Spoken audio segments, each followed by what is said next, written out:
Doctor Anjan Shastri, doctor Anjan Shastri.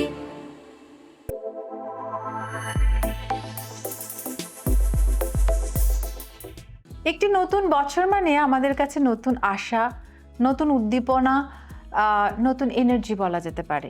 এবং এই আশা উদ্দীপনা নিয়ে আমরা সবসময় ভাবি যে এই বছরটা আরও ভালো হোক, আরও প্রাপ্তি ঘটুক আমাদের জীবনে, আরও আমরা পূর্ণতা পাই। আর সেই কারণেই সেই সব আলোচনা করার জন্যই কিন্তু জ্যোতিষঙ্গরে অঞ্জন নিয়ে আমি অনিন্দিতা হাজির হয়ে গেছি, এবং অবশ্যই আমার সঙ্গে আছেন very eminent astrologer doctor Anjan Shastri. Anjan, একটা নতুন বছরে আমরা সব সময় মানে নতুন কিছু মানেই তো আমাদের কাছে একটা হোপ, আশা, যে কোনো কিছু নতুন কিছু। তো সেক্ষেত্রে 2025টা আমরা পেরিয়ে এসেছি, এবং সেখানে অনেক কিছু আমরা অনেকে ফেস করেছি। কারোর হয়তো একেবারেই বছরটা ভালো যায়নি, কারোর হয়তো মডারেট গেছে। কিন্তু তুমি যেটা প্রথম দিনই বলেছিলে সেটা হচ্ছে যে 2026 সকলের জন্যই একটা ভালো বছর হতে চলেছে। তো সেক্ষেত্রে আমরা রাশি চক্র নিয়ে আলোচনা করছি, মানে রাশি নিয়ে এগোচ্ছি, একটা ইন জেনারেল প্রেডিকশন তুমি বলছো। সেক্ষেত্রে আমরা অনেকটা এগিয়ে এসেছি। এবার আবারও একটি মানে খুব কি বলবো, খুব এলিগেন্ট একটি রাশি যেটা নিয়ে আমরা আলোচনা করতে চলেছি, সেটি হচ্ছে বৃশ্চিক বা স্করপিও। তো বৃশ্চিক রাশির মানুষরা আমি দেখেছি লাইফে খুব সাকসেসফুল হয়, মানে যেটা তারা ধরেন, এবং খুব অনেক সময় দেখা যায় খুব স্টুডিয়াস হয়, খুব পড়াশোনায় ভালো হয়। মানে আমি যেটুকুনি যে কজন বৃশ্চিক রাশির মানুষকে আমি দেখেছি, স্বাধীন চেতাও হয় একেবারেই, কারণ অধিপতি মঙ্গল। হ্যাঁ। আর বৃশ্চিক ভীষণ ওবিডিয়েন্ট, যদি কাউকে ভালোবাসে, দে আর ভেরি কমিটেড, আমি দেখেছি এগুলো হয়। এটা একটা ওভারঅল একটা মানে ওই বলে না ক্যারেক্টারিস্টিক থাকে, যেটা সেটা আমারও একটু ইন্টারেস্ট আছে বলে আমিও পড়েছি। তো সেক্ষেত্রে 2026 বৃশ্চিক রাশির জন্য কি নিয়ে আসছে, মানে একটা তুমি কি বলবে? এবছর 2026 বৃশ্চিক রাশির স্বাস্থ্য নিয়ে প্রথমে একটু আলোচনা করব। যে স্বাস্থ্য ক্ষেত্রটি কিন্তু মধ্যম প্রকার। খাদ্যদ্রব্য গ্রহণে বিশেষ সতর্কতা প্রয়োজন, কারণ খাবার থেকে কিছু বিষক্রিয়া বা যে কোনো রকম শারীরিক ডিস্টার্ব, পেটের সমস্যা, এগুলো হওয়ার কিন্তু একাধিকবার সম্ভাবনা আছে।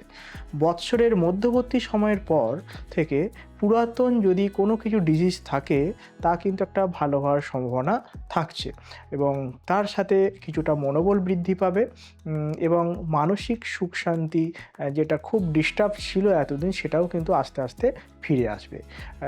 হেলথের জায়গাটা মোটামুটি একটা মধ্যম প্রকার বলা যায়। সঠিকভাবে যদি মেডিকেলি ট্রিটমেন্ট নেন সেক্ষেত্রে কিন্তু সেরকম খুব একটা বড় রকম মেজর কোনো সমস্যা হবে না। তাহলে বৃশ্চিক রাশির যেটা দেখা যাচ্ছে যে মানে ওই একটা জিভ কন্ট্রোল করতে হবে, জিভটাকে একটা কন্ট্রোল, উল্টোপাল্টা খাওয়া থেকে বিরত থাকবেন, একটু স্বাস্থ্য সচেতন হন, একটু স্বাস্থ্য ভালো রাখার জন্য যা যা করণীয় সেগুলো করুন, তাহলে কিন্তু ওভারঅল আর কোনো টেনশনের জায়গা নেই। এমনিতে ঠিকঠাকই যাবে, শুধুমাত্র ওই পেটের সমস্যা বা শারীরিক গন্ডগোল তখনই তৈরি হবে যদি আপনি খাওয়া দাওয়া উল্টোপাল্টা করেন এবং স্বাস্থ্য সচেতনমূলক জীবনযাপন না করে। এটা তো সকলের জন্যই বেশিরভাগ ক্ষেত্রে এটি প্রযোজ্য। এরপরে যেটা আসছে সেটা হচ্ছে শিক্ষা। বৃশ্চিক রাশির জাতক জাতিকাদের শিক্ষা এবারে 2026-এ কেমন, মানে শিক্ষা ক্ষেত্রটি কেমন? এবছরে প্রথমত আমি বৃশ্চিক রাশি জাতক জাতিকার যারা বাল্য শিক্ষা ক্ষেত্রে আছে তাদের ক্ষেত্রে বলবো যে তাদের কিন্তু শিক্ষার একটা যথেষ্ট মান উন্নয়ন ঘটবে। পড়াশোনায় মনোসংযোগ বৃদ্ধি পাবে, এবং অ্যাকচুয়াল একটা আশানুরূপ যে রেজাল্ট সেটাও কিন্তু মোটামুটি একটা আসবে, এটা বলা যায়। আর যারা উচ্চশিক্ষা ক্ষেত্রে আছে তাদেরও কিন্তু একটু যদি প্রচেষ্টা করে তাহলেও যথেষ্ট আশানুরূপ একটা সাফল্য কিন্তু আসবে। এবং যারা বিশেষত দেখা যাচ্ছে যে বাইরে যেতে চাইছেন অর্থাৎ শিক্ষার জন্য, সেরকমও কিছু সংযোগ দেখা যাচ্ছে। ম্যানেজমেন্ট নিয়ে যারা পড়াশোনা করছে, যারা অ্যাকচুয়াল হয়তো কোনো টেকনিক্যাল কোনো পড়াশোনা করছে, তাদের ক্ষেত্রেও বেশ কিছুটা কিন্তু শুভ রেজাল্ট কিন্তু পাওয়া যাবে। শিক্ষার দিকটা মোটামুটি বেশ ভালো দেখা যাচ্ছে যে বৃশ্চিক রাশির জাতক জাতিকাদের শিক্ষাক্ষেত্র অত্যন্ত ভালো দেখা যাচ্ছে। ঠিকঠাকভাবে মনোসংযোগ করে যদি আপনারা আপনাদের শিক্ষাক্ষেত্রে কনসেন্ট্রেট করতে পারেন তাহলে কিন্তু ভীষণই একটা সফলতম বছর হতে চলেছে 2026। এরপরে আমরা যেটা জানতে চাইবো সেটা হচ্ছে কর্ম এবং ব্যবসা, কারণ কর্মটাও তো সঠিক হওয়ার দরকার আছে এবং তার সঙ্গে যারা ব্যবসা করেন, যারা বৃশ্চিক রাশির জাতক জাতিকা, তাদের কেমন যেতে চলেছে 2026, একটু যদি অঞ্জন বলো। বৃশ্চিক রাশি 2026 প্রথমত কর্ম দিক থেকে আমি যেটুকু পাচ্ছি, যারা কর্মের জন্য চেষ্টা করছেন অর্থাৎ কর্মপ্রার্থীদের কর্মলাভের সম্ভাবনা দেখা যাচ্ছে। তবে বছরের মধ্যবর্তী সময়ের পর এই যোগ কিন্তু প্রবলভাবে দেখা যায়। প্রথম দিক থেকে চেষ্টা করলে কিন্তু কোনো না কোনো একটা কর্মলাভ হওয়ার সম্ভাবনা থাকছে।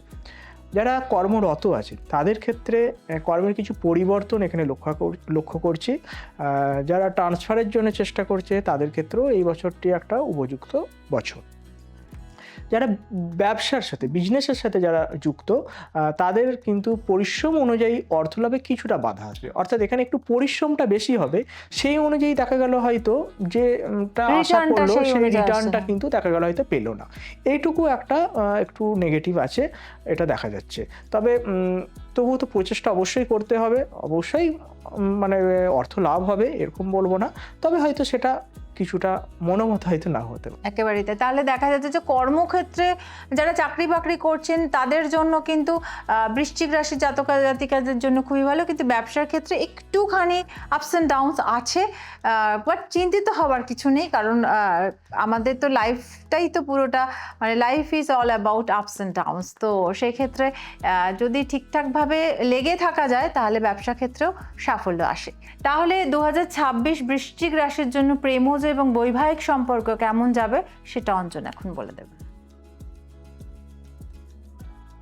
আচ্ছা, এবছর 2026-এ প্রথমত প্রেমজ সম্পর্কের দিক থেকে যেটুকু পাওয়া যাচ্ছে যে অর্থাৎ তাদের যে ভালোবাসার যে সম্পর্ক সেটা কিন্তু ধীরে ধীরে গভীর হবে। হ্যাঁ, নতুন কোনো প্রেমজ সম্পর্কের স্থাপন হওয়ারও একটা সম্ভাবনা আছে।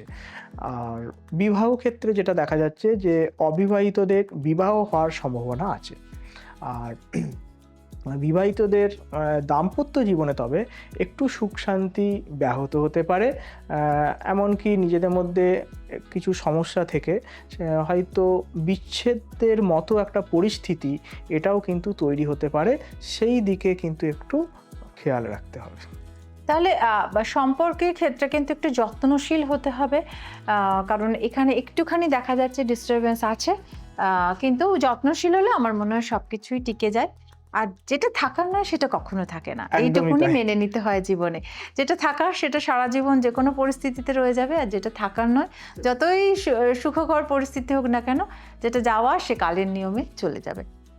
এরপরে major part of our life আলোচনা করা হয়ে গেছে। বৃশ্চিক রাশির এবার যেটা জানবো সেটা হচ্ছে ধনলাভ বা ধনভাব, তার সঙ্গে সন্তান লাভ, তার সঙ্গে কোনো মামলা মোকদ্দমায় জড়িয়ে যাওয়া বা দীর্ঘকালীন মামলা থেকে বেরিয়ে আসার যোগ দেখা যাচ্ছে কিনা, ক্রিয়েটিভ পার্সনদের কেমন যাবে, বাবা মার শরীর স্বাস্থ্য কেমন যাবে, এবং তার সঙ্গে ভ্রমণের যোগ আছে কিনা একটু যদি বল। এবছর বৃশ্চিক রাশির অর্থভাগ্য যদি বলতে হয় যে অর্থনৈতিক দিকটা বিশেষ কিন্তু শুভই বলা যায়। একাধিক উপায়ে অর্থ আয়ের একটা যোগ বা সংযোগ কিন্তু দেখা যাচ্ছে। তবে হঠাৎ কিছু অর্থ ব্যয়ের সম্ভাবনা আছে, তবে সামগ্রিক দিক থেকে আমি যদি বলি আবার বছরের শেষের দিকে কিছুটা কিন্তু সঞ্চয় বৃদ্ধি পাবে। সন্তান দিক থেকে মোটামুটি মধ্যম প্রকার, সন্তান নেওয়ার ক্ষেত্রে একটু সতর্কতা প্রয়োজন। পিতামাতার দিকটি বিশেষ শুভই বলা যায়, আর পিতার যথেষ্ট সাপোর্ট বা সহযোগিতা এটা কিন্তু পাওয়া যাবে।